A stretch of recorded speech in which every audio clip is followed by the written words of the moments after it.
Welcome all of you. Good morning students. Myself Rupali Mahajan. Today we are going to learn English textbooks and lesson number 2. इसके पहले हमने first poem पढ़ी थी What a Bird Thought. So today we learn a second lesson Daydream. You know that student we see a dream at night, but in this story the couple was seen a dream in a day. It means that the day dream means दिन में सपना देखना. हम अक्सर रात में सपना देखते हैं और शायद पूरे होते हैं या नहीं, पर इस कहानी में जो जोड़ी है वो दिन में सपना देखती है और वो पूरा होता है या नहीं हम इस कहानी में देखने वाले हैं. So now we will see the first paragraph.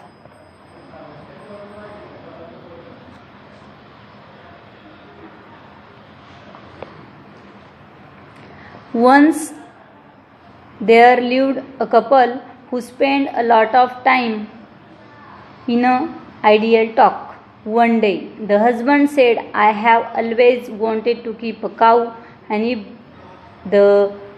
if by the chance I get some extra money from somewhere, I am going to buy a few cows.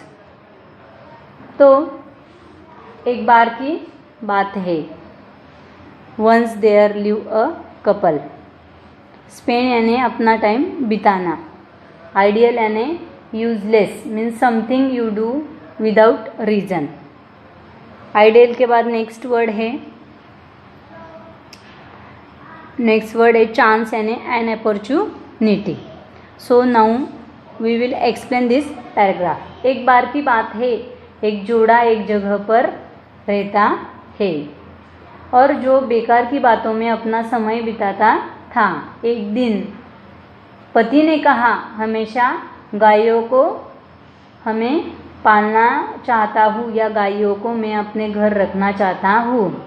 अगर मुझे कोई सहयोग मिले तो अतिरिक्त पैसे मिले तो मैं सहयोग से कुछ गाय खरीदना चाहता हूँ. बट तो फिर वो उसकी पत्नी को बोलता है, पैसे मिल जाए तो कुछ कर सकता हूँ. Now student you will see in this picture there are 3 pictures. The first picture there is earthen pots and second the man was doing the work near the cows, and third picture the couple was sitting on the bed and they do some gossip with us. So next passage, but that means a lot of work. You have to feed the cows, walk them, bath them, milk them. Cow need a lot of looking after. One cow would be enough. There no need to buy more cows, said the wife. तो looking after means to take care, यानी उसकी जो है looking after यानी कि to take care. Firstly words लेंगे हम difficult, then we will explain the paragraph. तो फिर उसकी पत्नी ने कहा, लेकिन इसका मतलब तो हमें बहुत काम करना पड़ेगा, जैसे कि गायों को खिलाना, उसके बाद उनको नहलाना, फिर उनको चरवाने के लिए ले जाना और गायों की देखभाल करना. ये बहुत महत्वपूर्ण है. फिर एक गाय हमारे लिए क्या होगी, पर्याप्त होगी. अधिक गायों को खरीदने की कुछ भी आवश्यकता नहीं है, उसकी पत्नी बोली. सेड यानी बोलना. But think of all milk we will get if we buy more, said the husband. फिर उन्होंने क्या सोचा कि हमें क्या करना है, दूध चाहिए तो इसीलिए कुछ गाय हमें लगेगी. That's true, the wife agreed. There will be so much milk that we can even have a plenty of dahi and butter and ghee. Wouldn't it be lovely. फिर उसके हस्बैंड को वो क्या हो गई, एग्रीड. एग्रीड यानी सहमति होना.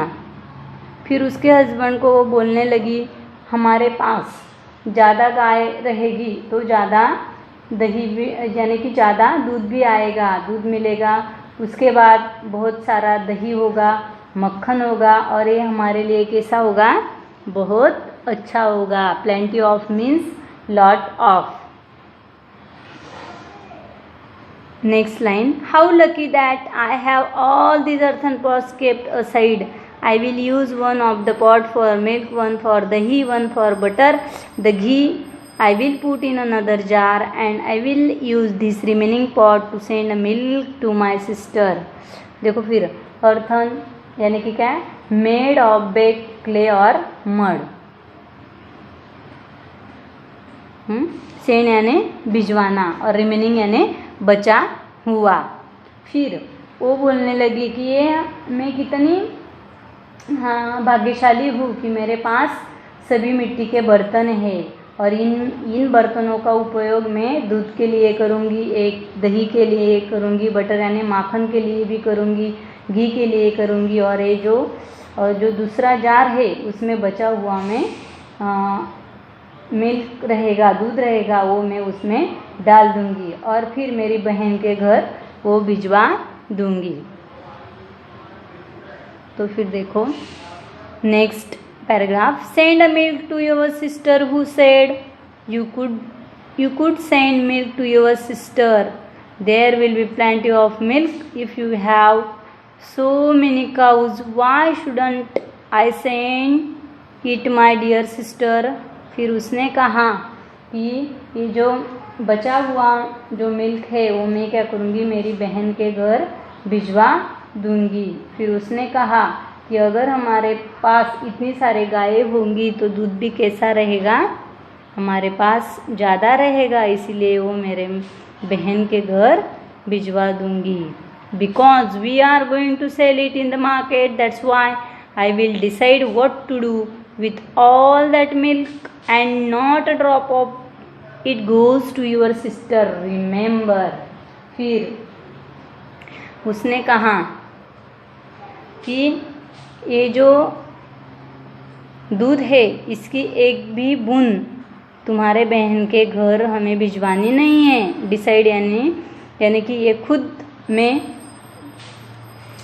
तय करूँगा कि ये मिल्क कहाँ भिजवाना है, वो तो हम मार्केट में सेल करने वाले हैं, और इसीलिए एक भी दूध की बूंद तुम्हारे सिस्टर के घर नहीं जाएगी।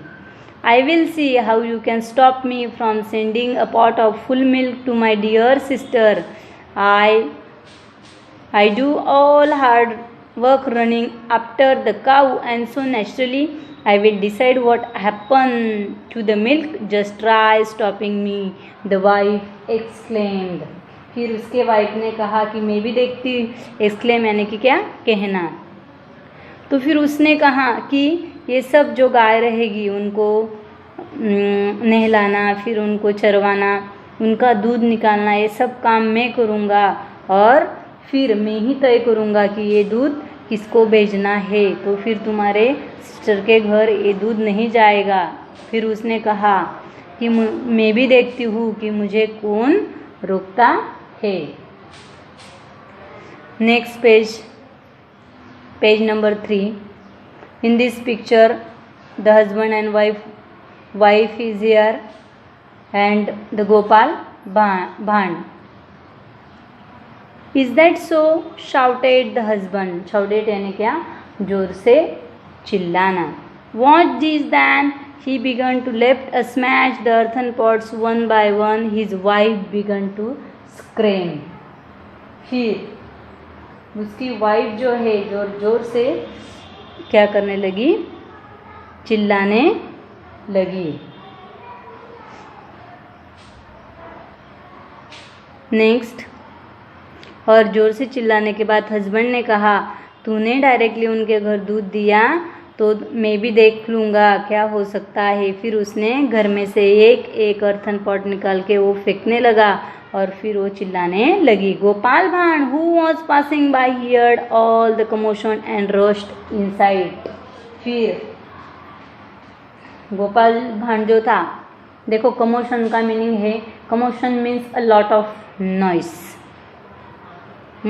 पासिंग यानी वो उधर से जा रहा था, तब उसने उनका झगड़ा सुना और फिर वो एक तरफ रुक गया। तो फिर देखो नेक्स्ट पैराग्राफ में क्या होता है। When he heard what had happened he picked up stout stick that stood in a corner and began to switch it through the air and pound it on the floor.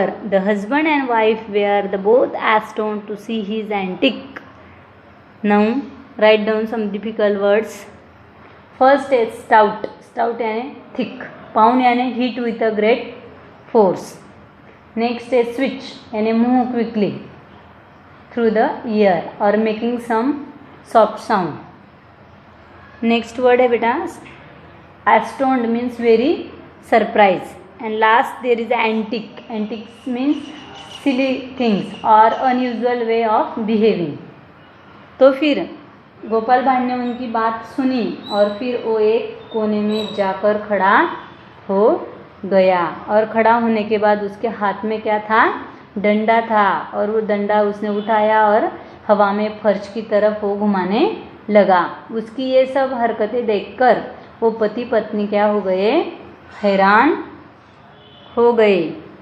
और फिर उन्होंने क्या पूछा, देखो what are you doing, they inquired. फिर उन्होंने गोपाल भांड से पूछा कि आप क्या कर रहे हो, पूछताछ की। इंक्वायर यानी पूछताछ करना। Move aside said the Gopal भांड। फिर उसने कहा कि आप क्या हो जाओ, एक साइड में खड़े हो जाओ, खिसक जाओ। I have to drive away your greedy cow, you have let them wondered and now they have renew my field of beans and cucumber. Oh my lovely field of beans and cucumber. Words field यानी farm, या greedy यानी कि क्या, कि तुम्हारी ये जो लालची गाय है, ग्रीडी यानी लालच, रिन्यूड यानी डैमेज, ख़त्म करना, वंडर यानी इधर उधर भटकना। फिर उसने कहा कि आप साइड में खिसक जाओ, मुझे आपकी जो लालची गाय है उनको भगाना है। और आपने उन्हें क्या किया, इधर उधर भटकने दिया गायों को मेरे खेत में, और उन्होंने मेरी फलियों और खीरे की जो खेती है वो सब बर्बाद कर दी और मेरी बर्बाद कर दी, ऐसा उसने कहा। और फिर उसका पति बोला मेरी फलियों और खीर का खेत, लेकिन उसने कहा आपके पास फलियों और खीर का खेत नहीं है। But they don't have field of beans and cucumber, said the husband. As soon as he said that, Gopal Bhand stopped and wielding the stick and looked at him with raised eyebrows. The husband and wife understood what he was trying to tell them. Can you tell what he wanted to say? Write down difficult words बेटा। तो इसमें वाइल्डिंग यानी कि क्या, carrying, understood यानी समझना। फिर जैसे ही उन्होंने कहा कि हमारी फलियां और खीरों की जो खेत है, फिर गोपाल भांड ने छड़ी को पकड़ना बंद कर दिया और उनकी तरफ एब्रोज उठाकर देखा और उनको उनकी तरफ देखने लगा। और पति पत्नी समझ गए कि उनको यानी कि गोपाल भांड को क्या बताना है। तो आप बता सकते हैं कि वो क्या बताने की कोशिश कर रहा है। So we learn the second lesson of daydream. Then what is the moral of the story? In this story, the couple see a dream in the day and they should not working the whole day, spend a lot of time in idle talk. तो moral क्या निकलता है इस story से? If you work hard, you become a success. Thank you all of you.